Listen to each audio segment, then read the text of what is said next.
Gênesis 25, capítulo 1. Então Abraão tomou novamente uma mulher, e seu nome era Quetura.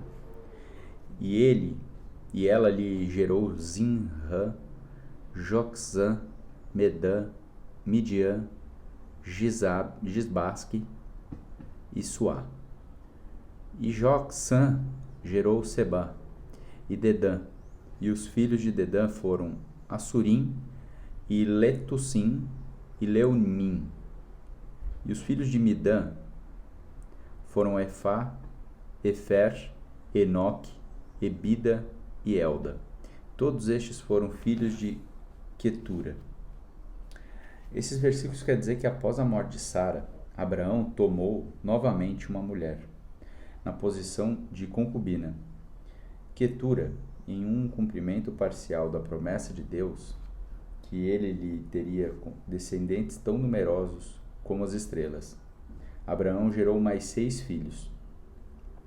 E Abraão deu tudo o que ele tinha para Isaque.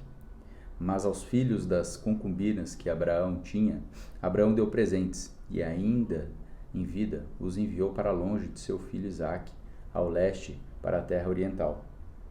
Esses 2 versículos querem dizer que Abraão foi generoso com Isaque, porque Quetura, assim como Agar, era uma concubina. Ela e seus filhos tinham uma posição inferior em relação a Sara e Isaque. Portanto, Abraão somente deu presentes para os filhos de Quetura, enquanto deu tudo o que tinha para Isaque. Visto que Deus dera a terra de Canaã somente para os descendentes de Isaque, Abraão enviou os filhos de Quetura na direção ao leste para a Península Arábica. E estes são os dias dos anos da vida de Abraão, que ele viveu 175 anos. Então Abraão entregou o espírito e morreu, em boa velhice, um homem velho e cheio de anos, e foi resumido ao seu povo.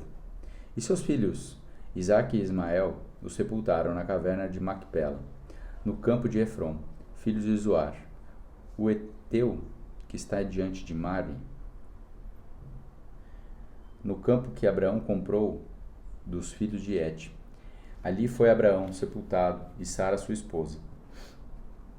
Esses versículos quer dizer que Abraão viveu uns 37 anos após a morte de Sara e morreu com a idade de 175 anos. O comentário do escritor bíblico de que Abraão foi reunido ao seu povo sugere a antiga crença israelita em uma vida após a morte.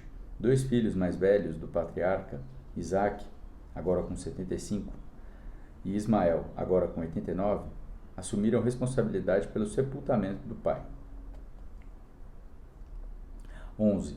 E aconteceu que depois da morte de Abraão, Deus abençoou seu filho Isaque, e Isaque habitou junto ao poço Bir-Lahai-Roi.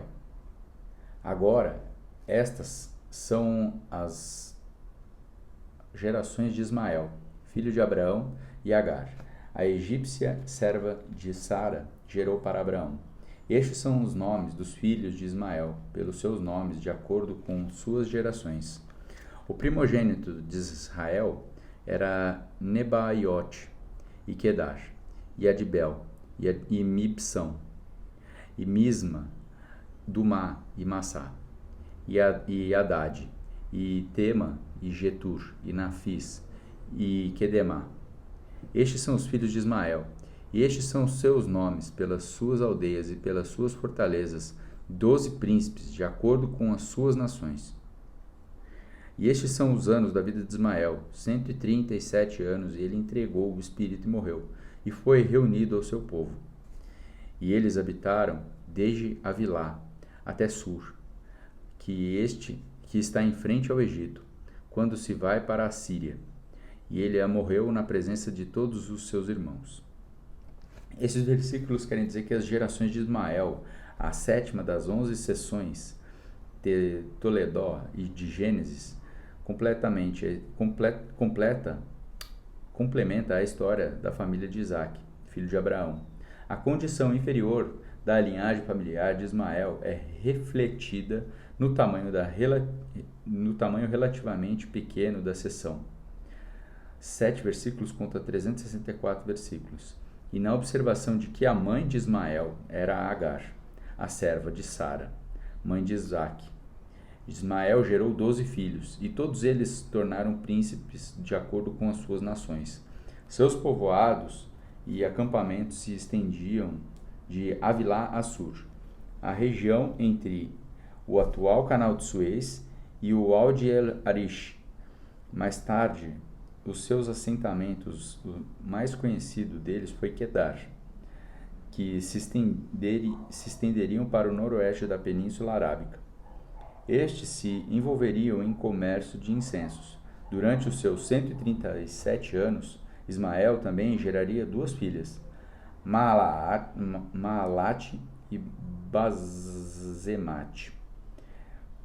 De acordo com a palavra profética, viveram em hostilidade contra todos os seus irmãos. 19. E estas são as gerações de Isaque, filho de Abraão. Abraão gerou Isaque. E Isaque era da idade de 40 anos quando ele tomou como esposa Rebeca, filha de Betuel, o sírio de Padã Arã, irmã de Labão, o sírio. E Isaque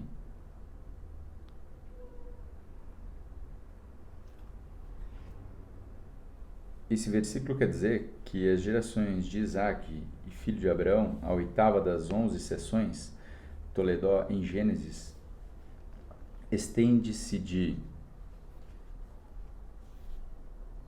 versículo 25, 19 a 35, 29. E Isaque intercedeu ao Senhor pela sua esposa, porque ela era estéril.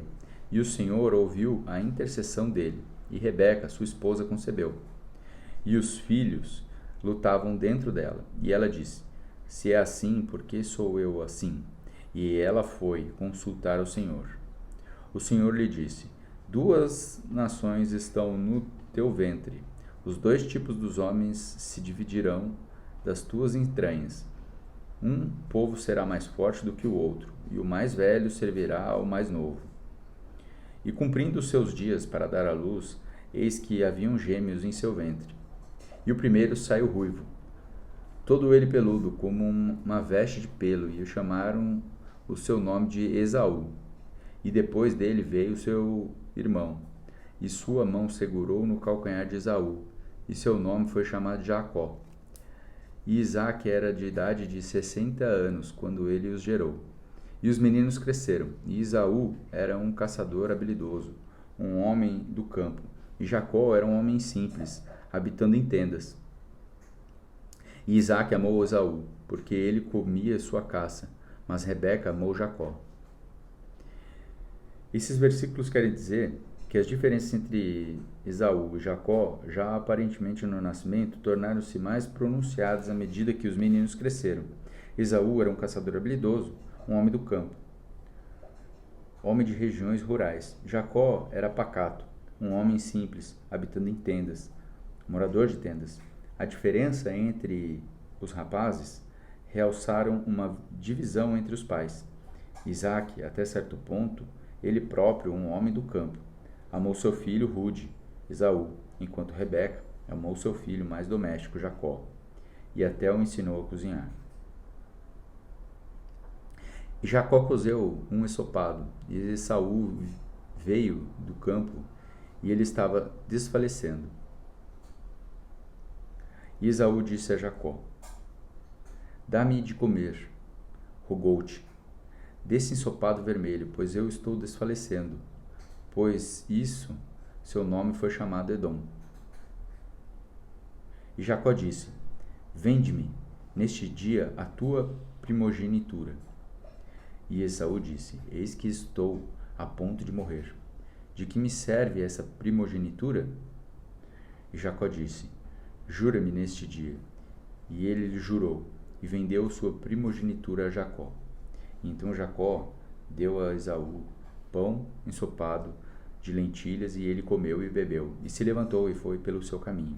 E assim Esaú desprezou sua primogenitura. Esses versículos finais querem dizer que a conduta impaciente e cobiçosa de Esaú contrastava nitidamente com o caráter astuto e perspicaz de Jacó. Esaú prontamente vendeu a sua primogenitura. O direito do filho primogênito é uma porção dobrada, ou talvez de 2/3 da herança, pela oportunidade de comer um pouco do ensopado vermelho.